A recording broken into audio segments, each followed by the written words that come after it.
In the year 287 BC, a remarkable individual was born in the ancient city of Syracuse, located in Sicily. His name was Archimedes. Renowned for his profound intellect, Archimedes made significant contributions to the fields of mathematics, physics, and engineering. His discoveries continue to influence and inspire modern science and technology. Archimedes' father, Phidias, was an esteemed astronomer, dedicated to the study of celestial bodies. In ancient Greece, astronomy was a revered discipline, and Phidias was renowned for his meticulous observations of the night sky. He devoted countless nights to mapping the stars and seeking to comprehend the cosmos. This fervor for knowledge and discovery was a legacy he imparted to his son Archimedes. Perhaps this is why Archimedes exhibited an insatiable curiosity about the natural world from a young age. He was captivated by the enigmas of nature, often found studying the patterns of the stars, the movements of the planets, and the behaviors of animals. His inquisitiveness was boundless, and he persistently sought to unravel the mysteries of his surroundings. Syracuse provided an ideal environment for intellectual growth. The city was a vibrant center of art, commerce, and intellectual activity. It was a hub of bustling marketplaces, dynamic art scenes, and a community of scholars and thinkers.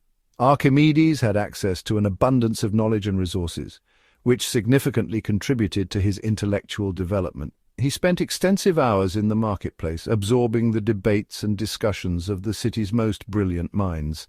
Archimedes later traveled to Alexandria in Egypt, home to the renowned Library of Alexandria. This institution was a monumental repository of knowledge, attracting scholars from across the ancient world. It contained innumerable scrolls on diverse subjects ranging from mathematics and astronomy to philosophy and medicine.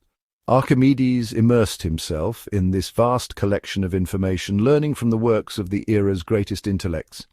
During his time in Alexandria, Archimedes likely studied under prominent thinkers such as Euclid, whose teachings profoundly influenced his intellectual development. Euclid, often regarded as the father of geometry, was among the many brilliant scholars whose work shaped Archimedes' understanding of mathematics.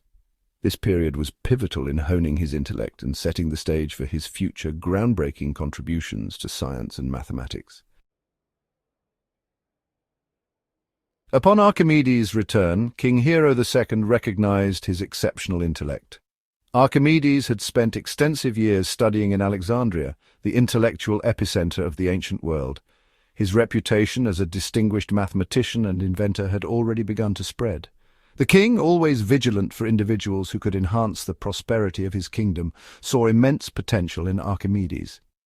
He extended an invitation for him to remain at the court, offering patronage and providing the necessary resources and support for his research and experiments.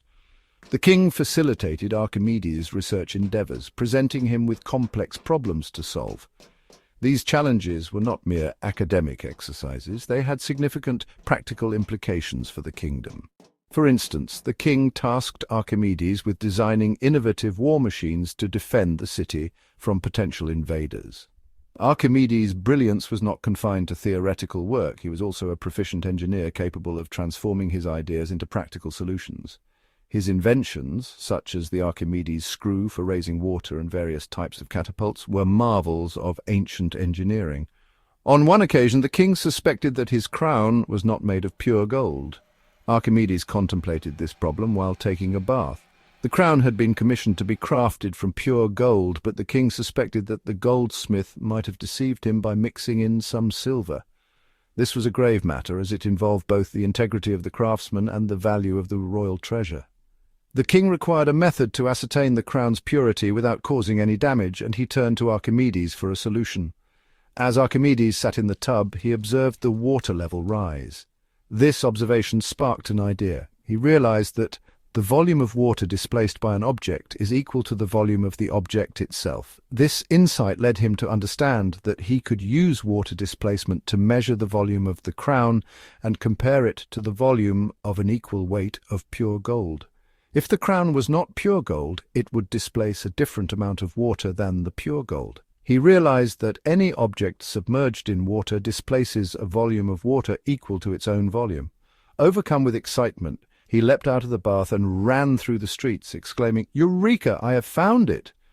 This moment of discovery was a significant breakthrough in understanding the principles of buoyancy and density.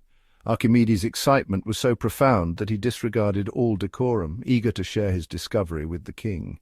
The term eureka, meaning "I have found it" in Greek, has since become synonymous with moments of sudden insight and discovery. This principle, known as Archimedes' principle, remains a fundamental concept in physics today.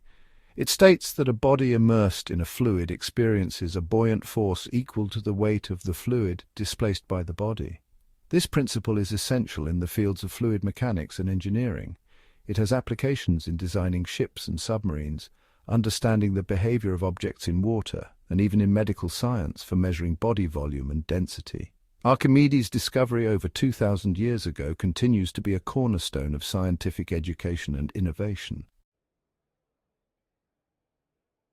Archimedes was a polymath of extraordinary talent. His contributions to mathematics and physics were profound. He developed methods to measure geometric shapes such as spheres and cylinders. Archimedes made significant advancements in approximating the value of pi. He devised a system to express extremely large numbers.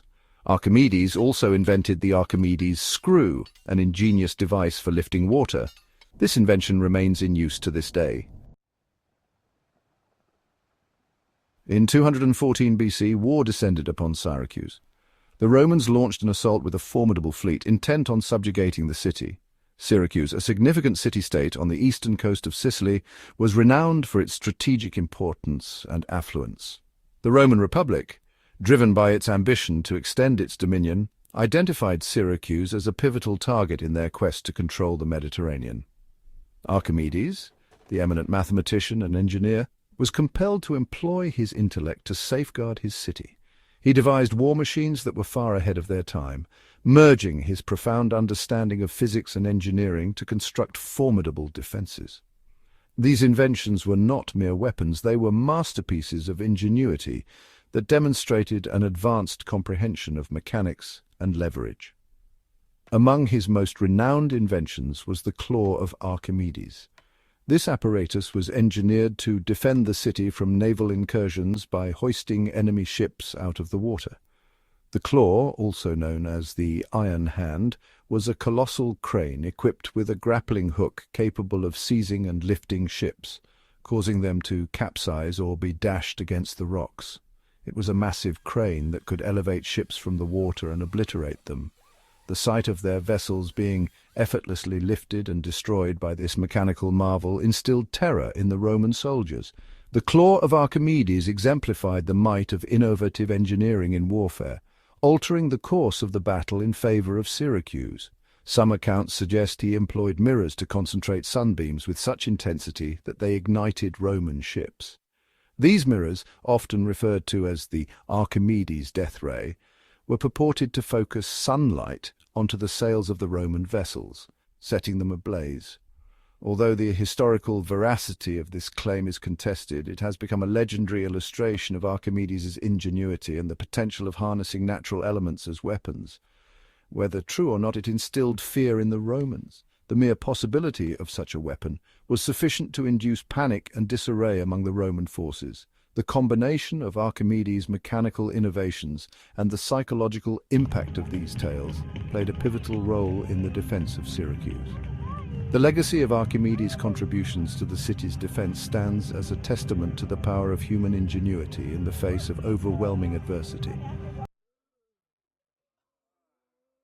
Despite Archimedes' brilliance, the Romans prevailed. The exact circumstances of his death remain unknown. One account suggests he was engrossed in his work and failed to notice a Roman soldier. The soldier, in a fit of rage, ended his life.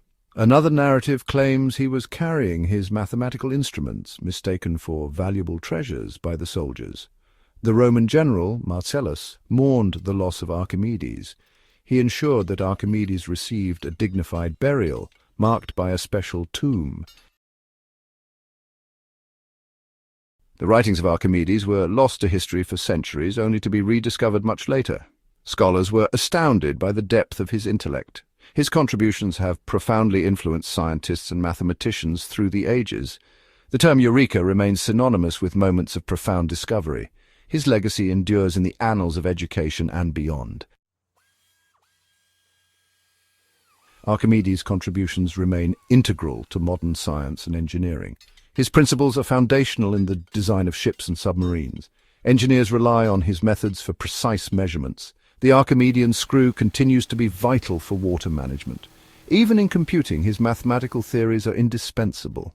His legacy underscores the profound impact of intellectual pursuit on our understanding of the world. Archimedes was more than just an intelligent individual. His insatiable curiosity and passion for knowledge serve as a profound reminder of the importance of learning and discovery. Though he lived centuries ago, his groundbreaking ideas continue to influence and shape our world today.